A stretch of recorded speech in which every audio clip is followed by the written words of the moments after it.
பாருங்கள் ஃப்ரெண்ட்ஸ், மழையும் வெயிலையும் சேர்ந்து அடிக்குது. அங்கிட்டு வெயில் அடிக்குது பார்த்துங்க. அங்கே வெயில், இங்கே மழை பெய்யுது. எல்லாம் பாருங்க, மழை பெய்யுது. மழை பெய்ஞ்சிட்டு இருக்கா, அங்கிட்டு வெயில் அடிக்குது. இதுதான் கோயம்புத்தூர். கோயம்புத்தூரில் எப்படின்னா இப்படி தான். கோயம்புத்தூரில் பொறுத்தளவு இந்த மாதிரி தான். இங்கிட்டு ஃபுல்லாக மழைக்காடு, இந்த பாலக்காடு ஒட்டி இருக்குல்ல, பாலக்காடு ஒட்டி இருக்கிறதுனால கேரளா மழை வந்து சாரல் அடிக்கும். இங்கே வந்து மழை பெஞ்சிக்கிட்டே தான் இருக்கும். இந்த ஏரியா பொறுத்தளவு பொழப்பு இழப்பு எல்லாம் கெட்டு போகும். இங்கிட்டு இருக்குது காலையில் எழுந்திரிச்சு போகிறது, இது பண்ணுறது, வேலை மற்ற வேலை, வாக்கிங் பண்ணுறது, காலையில் கடைக்கு போகிறது, எல்லா பொழப்பும் கெட்டு போகும். கேரளாவே அதனால தான் எந்த டெவலப்மெண்ட் இல்லாமல் அது அமைங்கியே கிடக்கும். பெருசாக ஒன்றும் டெவலப்மெண்ட்டு கிடையாது அங்கே வந்து.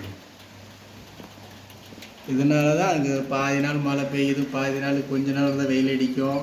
அதனால் புயல் அடிக்கும், அது அடிக்கும், இது அடிக்கும்னு சொல்லிட்டு தான் எல்லாம் கேரளாக்காரங்க போகலாம் கோயம்புத்தூரில் தான் கிடக்குறாங்க. இங்கே எதாவது சம்பாரித்து எல்லாம் வெளிநாட்டில் சம்பாரித்து இங்கே வந்து வீடை வாங்கி அவங்கவுங்க கட்டி இங்கே தான் இருக்கிறாங்க. கேரளாலேயே கிடையாது. பாதி பேர் இங்கே தான் இருக்கிறாங்க. அவ்வளோ கேரளாக்காரங்க இங்கே இருக்கிறாங்க கோயம்புத்தூரில். பார்த்துங்க,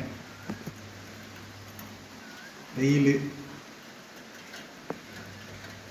மழை.